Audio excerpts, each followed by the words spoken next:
This is Otaku Station, broadcasting anime analysis to anyone who will listen. We have a basement archive full of an ever-growing collection of anime media.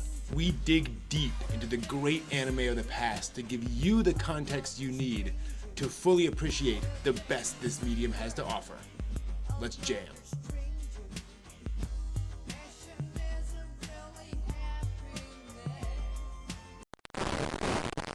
Welcome to the broadcast. I hope you're having a good day wherever you happen to be right now.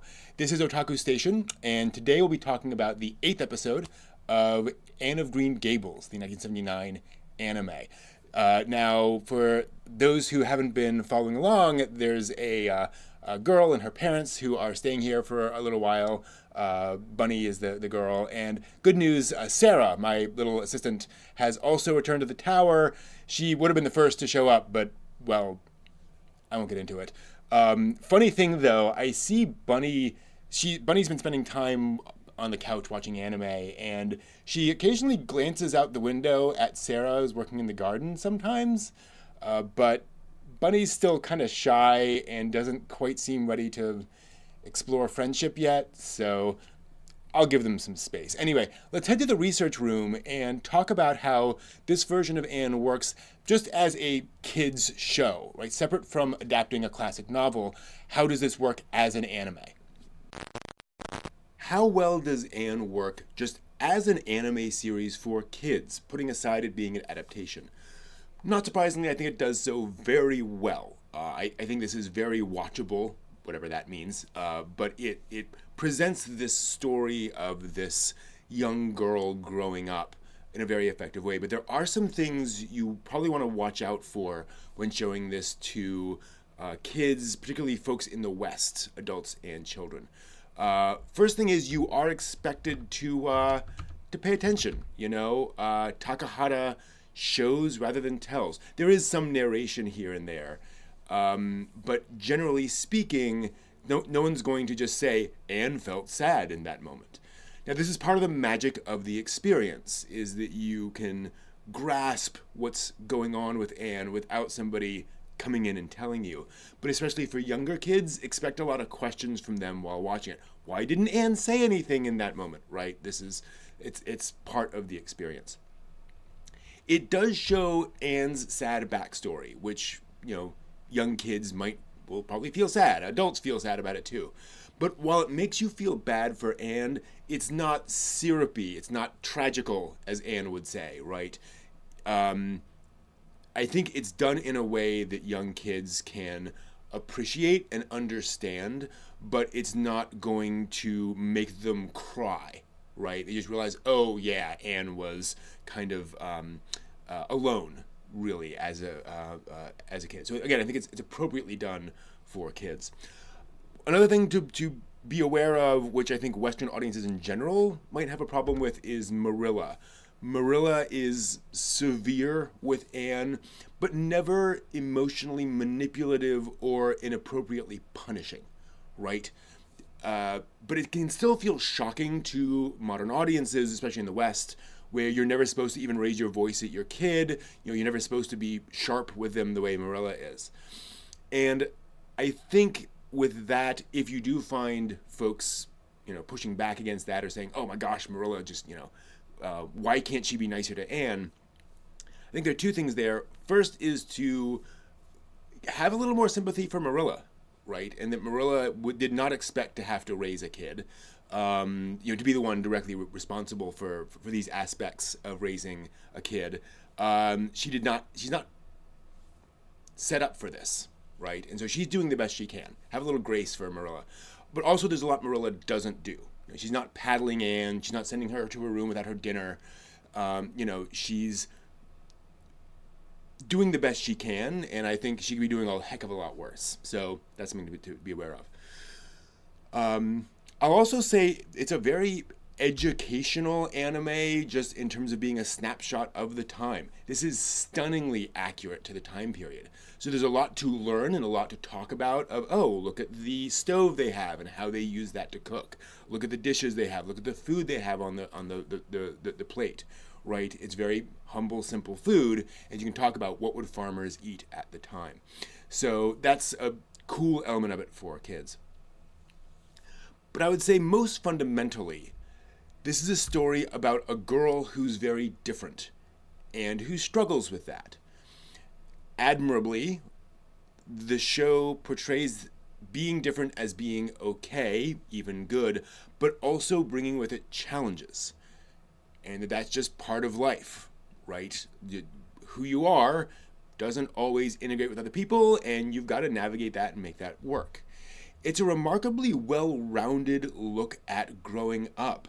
Some of Anne's problems are self-inflicted, some are not, but whenever there's a problem, it's usually a misunderstanding that can eventually be cleared up, right? It's not catastrophic. But you do need to put in the effort to resolve that problem, right? You need to go to the neighbor and apologize for the thing you said or what have you. And that's one of the things I really appreciate about the show. It's not saying, be different and everything will be okay. It's not saying, if you're different, you're going to struggle all the time. It's saying you've got to navigate this just like many parts of life need to be navigated and figured out.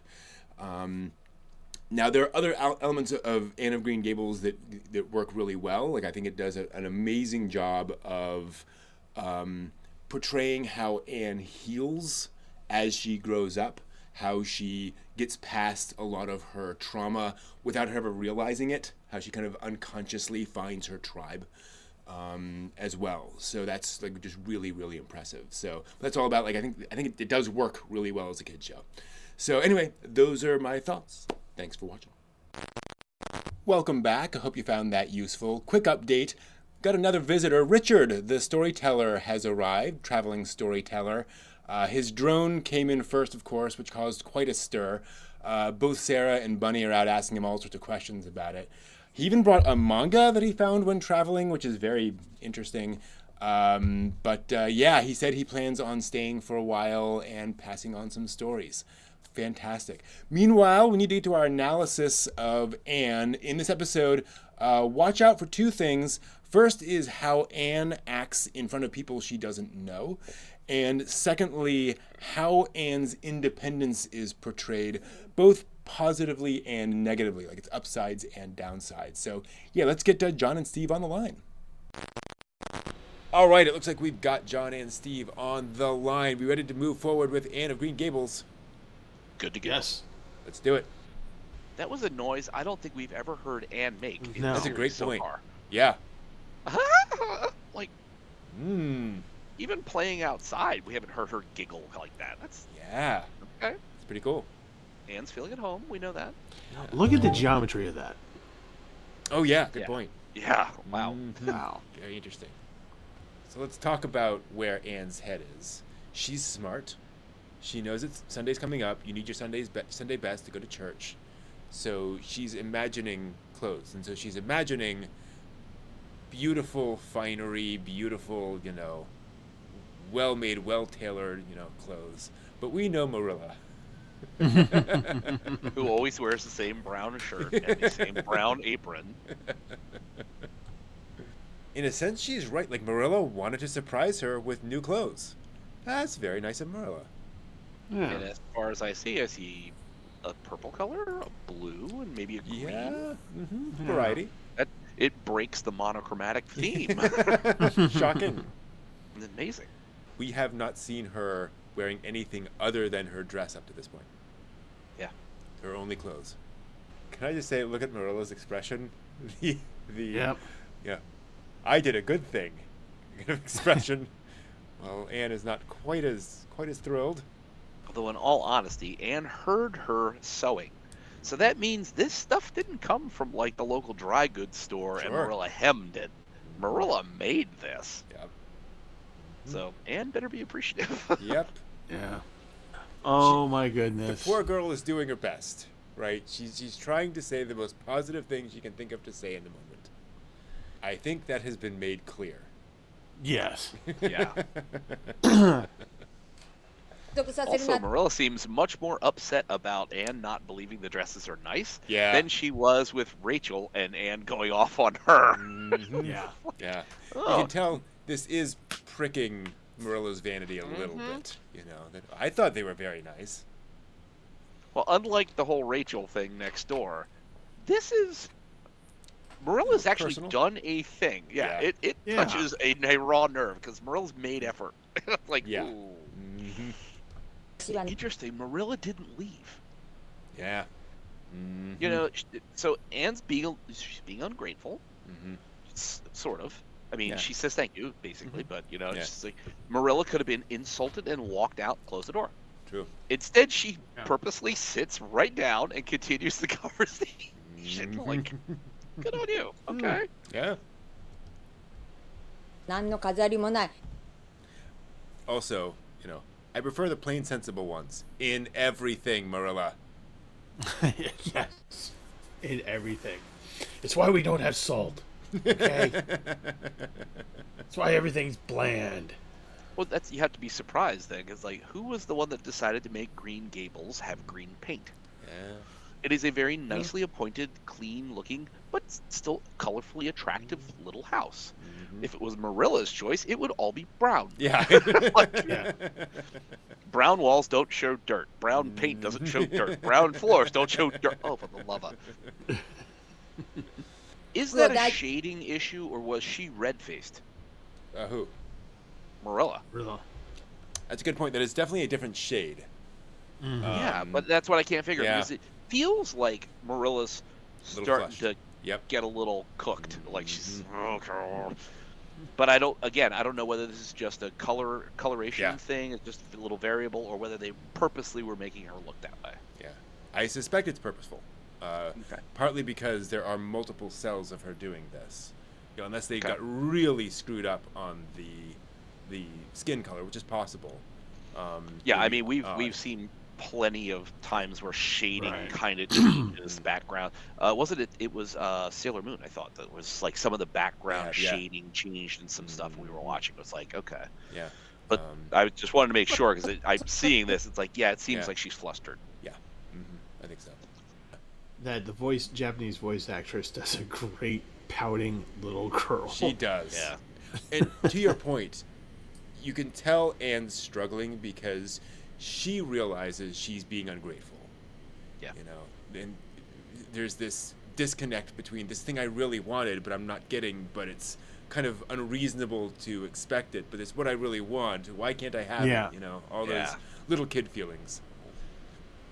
And interesting too when Marilla said, this is your Sunday school one, this is your other one, this is this one. That's all you get for the summer. Yeah. And it's like, yes, that's right. In this time period, you had things like men's button-down shirts with removable collars and cuffs because you wanted those clean and you didn't wash a lot of stuff real often, so you kind of had to make do with the few clothing pieces you had. It's why Anne could come here with nothing but the bag. Yeah. And her brown thing. Oh. Oh. Does this not speak to Anne's self-worth? I also got to point out... Wow. Anne, got to point out, Anne's doing a great job of learning her Sunday school lesson, isn't she? Yeah. Which Marilla said, you're going to probably not do it. Definitely. Oh. I can't even imagine, in this time period, a muslin dress with lace and 3 puffed sleeves.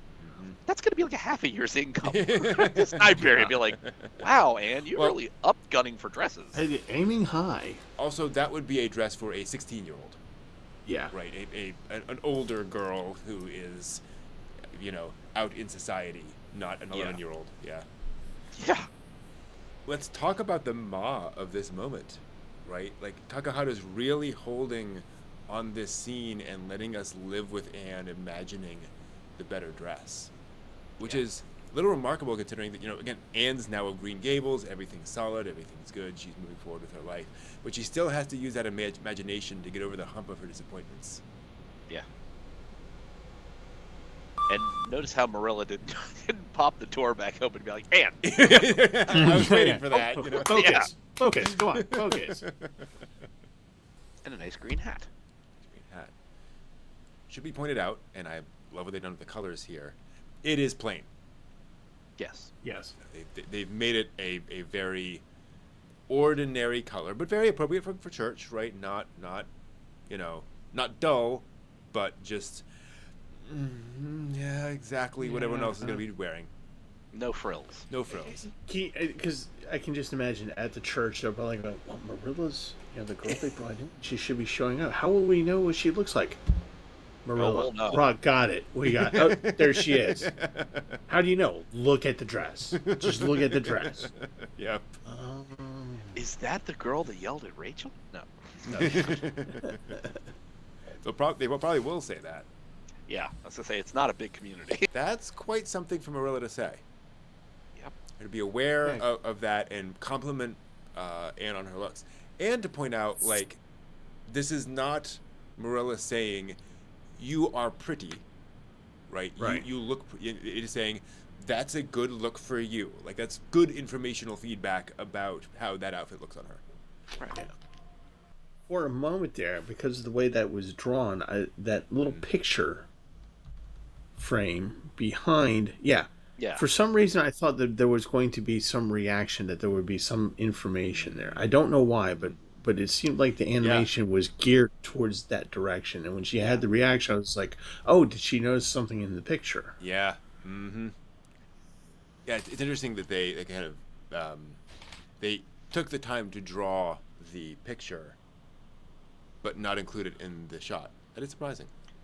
Well, and again, it's like so much of a Hanna-Barbera kind of stuff where you can tell the thing that's going to move. Right. Because it's drawn in a particular way. Mm-hmm. So it's like, the candelabra and the picture look like she's going to knock it over, or something's going to it's going to move in the frame. So it's detailed in a way. But no, she moves on with her new hat. And this may be Takahata saying, not subverting that, but saying, I am putting things in the foreground because they're supposed to be in the foreground, not because they're supposed to move, So it's an aesthetic choice.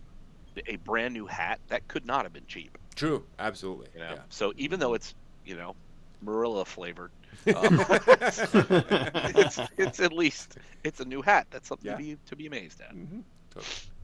To your point, John, they drew all of those foreground flowers just for her to pick the one. Yep. Yep. Versus those little pink ones in the background are very, very obviously part of the background mat. Mm-hmm. It's like, or the narrator, Anne never made it to church that day. And I suspect that is kind of what they're leading the audience to wonder: will Anne ever make it to church? Yep. Yeah. Also, back with, is Matthew's comment is a little self-aware of that as well. Like, Anne shouldn't go alone. It's true. Because A, she's never been there before, so it's going to be scary. It's going to be something new. But also, Anne might never make it there. Because, Ritalin has not been made yet. Yeah. So she sees a butterfly, a particularly attractive brook, and she's just gone. Exactly. I mean, well, at least she went in the right direction. Well, I'm hoping that you'd see kind of something that looks like a church that's kind of down the road, like right there, maybe. So it's not far away. Mm-hmm. Note, though, how Anne responded to all that. She could hear everyone saying those things, but she just keeps right on walking. But I do think it also speaks to Anne's awareness of situation, that, she can't fly off the handle at these girls, in front of everybody else. It's, she's just going to do what she's here to do. Did she just nope out of the church? She said, went in, looked around, I'm in the graveyard. I thought so too until I looked at it again and realized it's empty, which means they haven't started the service yet or anything. So she's like, okay, well, I'm too early. Yeah, they're setting up. Yeah. Or it's already over, because I spent the entire morning. I do want to call out the sort of oddity of Anne wandering among the gravestones. And then she comes upon some flowers that have been not tossed aside, but that's kind of the imagery I get out of it, that she's feeling a little tossed aside herself. So we'll note how Anne reacted to that. First, she steps up through the church, retrieves her hat, a self-confidence there. But then once she retrieves the hat, she does not look around for help. She does not find a helpful face, someone in the crowd. Rachel gasps. Anne isn't even aware that happened. She just goes and finds a quiet corner for herself. Yeah. Which I'm kind of surprised because, Miss Lind there, she sort of starts to reach out. It's like, say something, like, wave, Anne, sit by me, Yeah. Mm-hmm. We already know that Anne doesn't really believe in God because she never knew love, really. So she can never conceive of a God who would be willing to create all this stuff. But now we're seeing her start to open up to the idea, and to be willing to accept the idea of a God, which, beyond the spiritual thing, like, that's a very important thing to believe in these sorts of societies. Like, Yeah. In this time period, atheists are not welcomed that much. No. Oh gosh, yeah. Every other girl has puffed sleeves. Oh, good point. Yeah. Whoopsie. Oh dear. Oh, wow. So Anne was not incorrect that this is acceptable for girls that age. Interesting. I didn't realize that. Well, even the little child talking to her has little ruffled sleeves there. Mm-hmm. Yeah. Definitely more to all of that. So this is kind of a tough image. It can be seen as Anne kind of throwing away her imaginative side. I don't think it's that so much. I get from this that Anne feels like, well, that sucked, so I'm going to kind of cast it on the waters and kind of let today leave me. Yeah. Kind of giving the day a Viking funeral, if you will. Yeah. Yeah, it's definitely felt like a funerary wreath, not condemning them to the sea from whence they came. It's just like, oh, wow. Mm-hmm. Yeah. Although actually that didn't go how I'd imagined. No. But also think, a few episodes ago, she wouldn't have cared. True. So she now wants to be accepted by these people. Yeah. And to live up to the "don't embarrass me" charge by Marilla. Mm-hmm. So I was just thinking about that. Like, she has some level of desire of fitting in. Well, she wanted to make new friends. That was one of the things. That was like a goal. Mm-hmm. And she wanted to make new friends. And the flowers in her hat pretty much marked her out, even though she loves them and she likes them. She likes that. No one else really did, and they thought she was weird for it. Yep. And so, but here's the thing, is that, she's sad that did not help her get friends, so she kind of threw it into the lake to drift off, whatever. But then you have to notice that even though that didn't work, neither would have what she would have been wearing anyway. Mm-hmm. Yeah, she was kind of damned if she did, just damned if she didn't, because her clothes, like all the other girls, are just like, the side eyes and all that stuff, and it's just like, oh, geez, here's the little. Further to your point, Steve, when Anne comes into the churchyard, what do all the people say? They talk about her behavior. Yeah. No one's talking about her dress or her flowers in her hair, whatever. Like, there are one or two mentions of, oh my gosh, isn't that interesting? But like, the primary concern is not how she looks. Yeah. Yeah. And when she's sitting there talking to the little girl, and the little girl is just like, "Can you do this?" "Well, no." "Can you do that?" "No." "Well, can you do this?" And then she goes, "Well, my sister can do all that stuff." And so she's feeling very inadequate right now. Yeah. And so, a thing of something that you enjoy might bring you some feelings of inadequacy. So maybe she took that off and saying, "Well, I feel ridiculous for having done this." Yeah. And threw it away. And she was probably calling back to the fact that the only other place for flowers at that church was for a grave. Yeah, great point. You're absolutely right. So so she's just like, well, maybe this was not the appropriate thing to do. Yeah. Yeah, you're right. I'd never even connected with that. You're absolutely right. Yeah, look at how, she's in nature walking home, and she's not happy. She's very, contemplative. Where's the Anne running across the brook and running through the trees? It's like, nope. Yeah. Anne's first response to Marilla being home is, "Are you feeling better?" Surprisingly, not self-absorbed. despite the horrible day she's just had. Yeah. Note Marilla's response. Not, why did you do that? Is Rachel telling the truth? Is what she's implying here. And it's interesting. Also, I love post apology. Rachel was never going to come back here. Right, Marilla was happy to visit her. But now here's Rachel. Like, oh, jeez. Oh my goodness, going into consumption. Yes. Going into consumption. I don't know what that word means, but I figured that works here. Tuberculosis, I think. Yeah, something like that. But I mean, but here, So despite the melodrama at the end here, what I find unique here and a little bit refreshing is that there was no attempt at guile. Or lying or anything like that. Absolutely right, yeah. And so when, Marilla turned around and said, did you do this? And she's just like, immediately, yeah, I did. Now, in her mind, she didn't think she did anything wrong, so that's probably part of the reason why she was being truthful. But still, to this point, we haven't really seen Anne outright lie to anyone, to anyone. Yes, melodramatic, a little bit of, playing around, but, she doesn't lie. Yeah. Right. She's very true to being, able to answer these questions in a truthful manner. Yeah. And now, but then, of course, we get the melodrama where it's just like, you're almost like going, Anne, are you planning this? Like, did you just come up with this so you can get out of trouble, or what's going on here? Yeah. But yes. Oh, the consumption. It would be the pain. Well, think of also last episode to this episode. Yeah. Marilla is acting like a mother. She is. Yeah.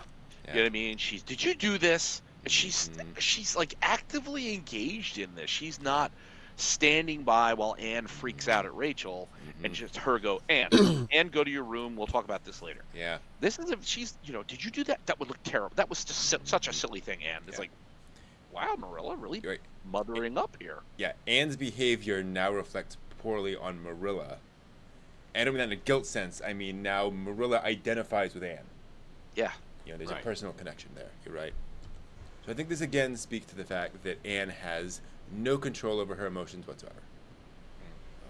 And I don't know how manipulative she was being back there. I do think certainly she was... I think initially there was, full real remorse there. And then it just escalated. Right, and it just went as far as possible. Maybe there was a part of her that was like, maybe I can, make this work for me.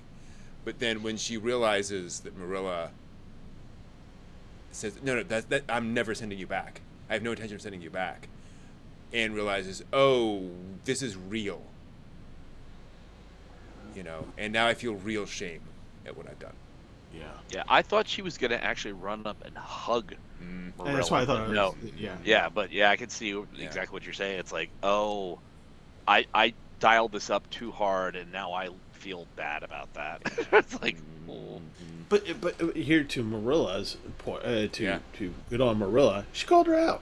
Yeah, she called Anne out. She called her out. She said, "No, stop it, stop it, stop it." Yeah. So Matthew says Diana's gonna be back, which we know is the neighborhood kid, the girl across the way. Marilla smiles at that. Yeah. And then tells Matthew, "Oh, don't stop being such a busybody." But Marilla realizes this is exactly what Anne needs. Yes. Anne needs somebody else her age who she can confide in to kind of be that solid connection. Meanwhile, Anne's no longer on the bridge. You just see her floating down the stream. No, face down. I'm going to have the consumption and float on the river. Well, I'd rather die than be a problem to you. Get out of the brook, Anne. It's 3 inches deep. Come on. To our earlier point, Marilla doesn't go back into the house and wait for Anne to show back up. Yep. She seeks her out. Which is amazing, because so far, we've seen Marilla go to the asylum. We've seen Marilla be doing chores around and stuff. Yeah. Have we ever seen Marilla not just leave the house, but leave the house all the way into Anne's world? Yeah, that's a good point. Yeah. Where it's like, oh, she's willing to enter into a space where Anne goes to feel safe. Yeah, great point. Also to be pointed out, that is all Takahata. None of that's in the book. Yeah. She, all the stuff with the hat and such is there, but the whole thing with Rachel and Anne telling off Rachel and running off, none of that's in the book. Wow. All right. Aw. Yeah. So, like, at the end there, when Marilla comes out, we don't have any exposition dialogue. It's just her coming out and just, Anne responding, and then going back and hugging Matthew. What that it kind of reminds me of my nephew a little bit, in that it's tough to be a kid sometimes. Yeah. Right, and I think that's what this episode is kind of about. So it's tough to be a kid as it is. It's tough to be a kid when you're in that situation. Yeah. Even when you have people like Matthew and Marilla who are like basically in your corner. It doesn't feel like it sometimes, but they're in your corner. But sometimes the world just seems a little much. And the reason why I bring up one of my nephews, is because when he was really young, like younger than Anne here, he was having a meltdown one day. And his little buddy had been there, and then his little buddy went home, for the evening. Literally lived like right next door. Will, my nephew, just had just a temper tantrum, and just like histrionics on an Ann level. Okay, so my sister, she's like, "Oh, honey, what's wrong? What's wrong? Tell me what's wrong? What's wrong?" Because we couldn't figure out what he was so upset about. Yeah, and he just blurts out, "The house is facing the wrong way." Right? Yep. And so, sometimes it's just tough to be a kid, and you just can't express it in the way that you probably could, that would make sense to other people, and sometimes you just have to go through it. Yeah, that's great. Absolutely. There's a sense here, and I mean, Anne isn't trying to be naughty here. Right. Everything she's doing in church was just an attempt to look prettier, and as she said, other people had fake flowers in their hats and so forth and so on, so it made sense to her, but it really made it hard for everyone around her, and she's kind of trying to defend herself, but also knows it's not really defensible in any logical way. Right. And she just gets completely overwhelmed by all of it. I think it also is important to show us Anne's good heart, that when she realizes that it's tough to be a kid, and she just needs a little moment. Yeah. She then runs into Matthew and Marilla's arms. Right. It's a very loving gesture of hers to have some rapprochement after that moment. Yeah. Yeah. Which is a tremendous development from just the last episode. Yeah. I know. Wow. We've come a long way towards a functional family unit. You have. Marilla gets upset, calls Anne out, like Steve said. She calls her out. What's what happened? What was going on? Tell me. And she, little emotion in the voice. And then, we get this motherly moment and daughter, and then Anne runs off, tries to dial it in, and Marilla goes and seeks her out. I'm like, wow, very family-ish. Yeah. Especially that Marilla doesn't run after Anne. She kind of gives Anne some time to process and find herself. Yeah. It also speaks to the fact that Marilla knows where Anne is. Yeah. She understands enough about the way that Anne responds to things, how much, Anne goes and resets in nature. Yep. So it's not one of these, where did that girl go? Yeah, you're right. It is, she waits. She doesn't see Anne on the bridge anymore, but she knows where Anne is. So she wanders into the brookside there in the woods, finds Anne, and it's like, so you're showing you guys are knowing each other better now in just an episode. Yeah, absolutely. Yeah.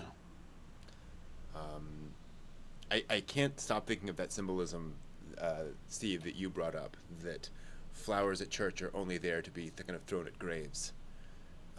And then she throws away the flowers at the end of that kind of first half. Because there is this sense that Anne is having to sacrifice a lot of herself to be here. And that she has to kind of sacrifice her imagination, if you will. and I think it's one of the underlying tensions of the show or of the story is, will Anne have to become less of Anne to integrate with this society, and to be part of this group? Is that one of the big fears is that it will make Anne less of her own person. Yeah. Well, we knew it was hard for Anne. She got distracted with the flowers. Mm-hmm. She put it on her hat, but she still did. She still and up to it. She actually got to the church. Yeah. She actually went to Sunday school. She did everything that she was instructed to do by Marilla. Mm-hmm. That is not a guaranteed end if you had done this in episode 2. No. Mm-hmm. You know what I mean? There's a solid chance that Anne would have just been lost in that flower field like we were talking about. It's like she just, 3 days later, it's like, no, she has sacrificed some of that imaginative flight that she usually takes to do exactly as she was told. Yeah. But, and this is what's kind of hopeful about it, what she does is she gives herself time to enjoy that. Yeah. So she has her enjoyment and then gets on with the responsibility. So she's not, deliberately trying to deny that and do what needs to be done. She's trying to find time for both, which hopefully is healthier. Well, she's dialed in on what has to be done, and still is, she can slot in things, but her primary goal, is she has to do what Marilla's told her. And actually, she got to the church early. Yeah. So clearly, she had enough time for all this. She wasn't being lazy. And I like the fact, didn't Marilla say, or Matthew, somebody said that she was going to ride with Rachel, and that Rachel would find her a place. Yeah. And it's like, Rachel did not say, other than, where's Marilla? She didn't say, where's Anne? Where are they both? Yeah. And made no inquiry, just got in the carriage and was like, okay. Yeah. Well, I think Rachel didn't know. Because I think Marilla had Marilla had planned to go with Rachel. Right. I don't know that she had told Rachel that Anne was going with her. Right. And so I think Rachel just knew that Marilla was going to church. And when Marilla didn't show up, Rachel was like, okay, I'll hitch a ride. Yeah. 2 minutes of waiting. Oh, she's not here? Oh, I'm like, yeah. But to your point, John, in episode 2, Anne really would have just stayed in the field, and when she came back, she goes, she probably would have told Marilla, well, of course, it's the field. It's the flowers. Yeah. What else would you expect of me? Exactly. I mean, Brunhilde of the Buttercups was speaking to me. I had to listen. 1,000%. Yep. When the fairies of the wind came and spoke with me about the flowers and what friends we should be. I'll also point out, because the headache is getting worse. Yeah. Something they make a point of saying here, I forget where it is that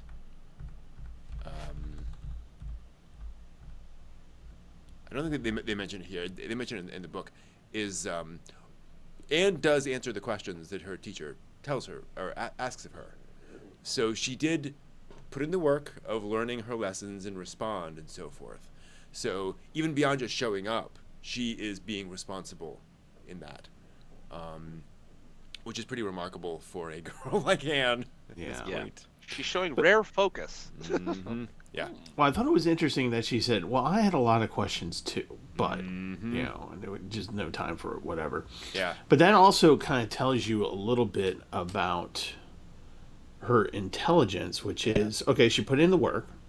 When she's able to focus, she puts in the work. She was able to answer the questions, and she had questions of her own, which a person who does not know church or God or anything like that at all is probably going to have a gazillion questions. Yeah. Right? You're just going to be like, okay, I read this thing, I answered your questions.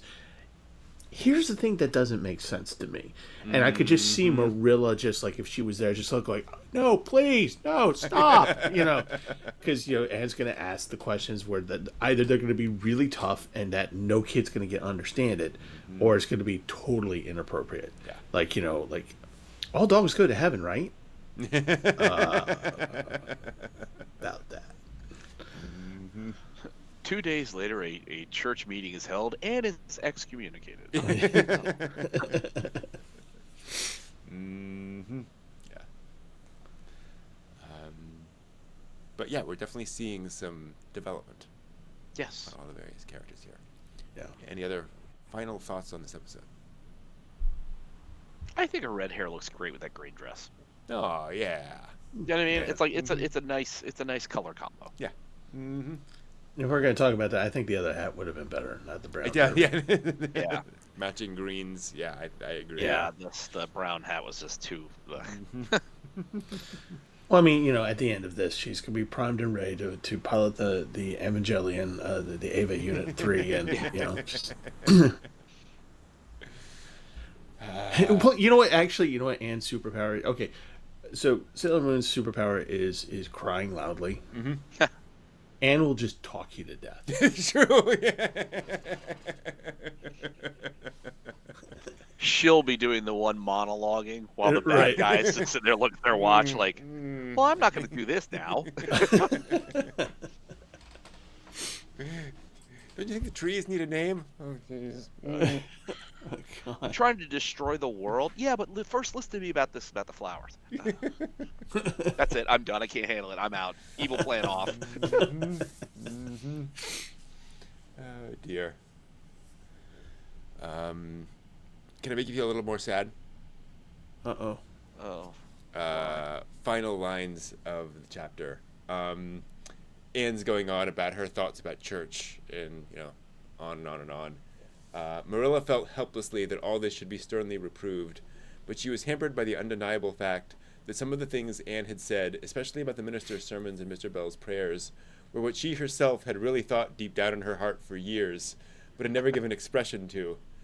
It almost seemed to her that those secret, unuttered, critical thoughts that had suddenly taken visible and accusing shape and form in the person of this outspoken morsel of neglected humanity. Oh, wow. Yeah. Mm-hmm. Marilla understands. And that's, I think, kind of where Takahata got that final scene from.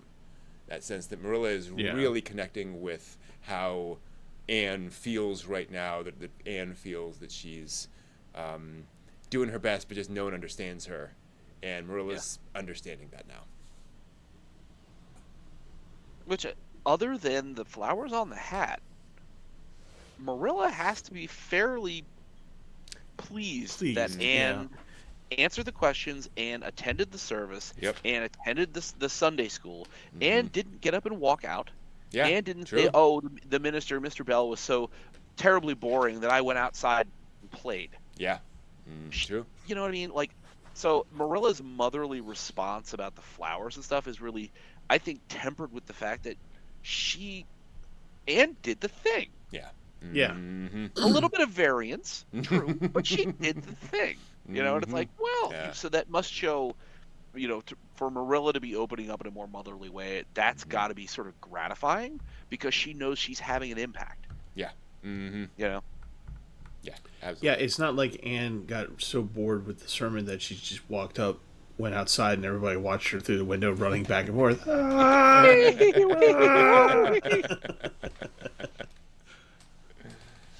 Oh, dear. Or Anne's like, I'm thirsty, goes up to the baptismal font and starts drinking the water. What are you doing?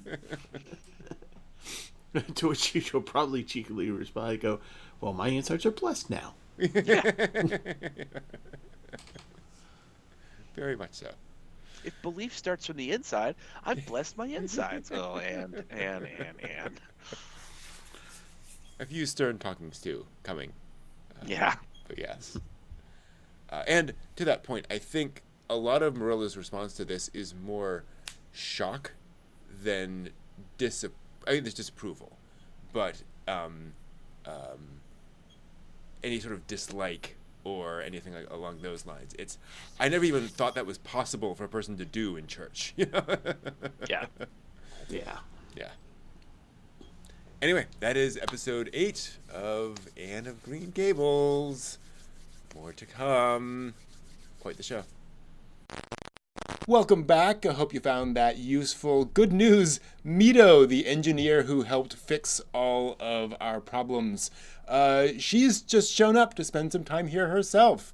She's plonked herself down on the couch with Bunny to watch some anime. And, you know, it's still a little odd having all these people here, but I like it. Thanks for watching. Until next time, watch more anime.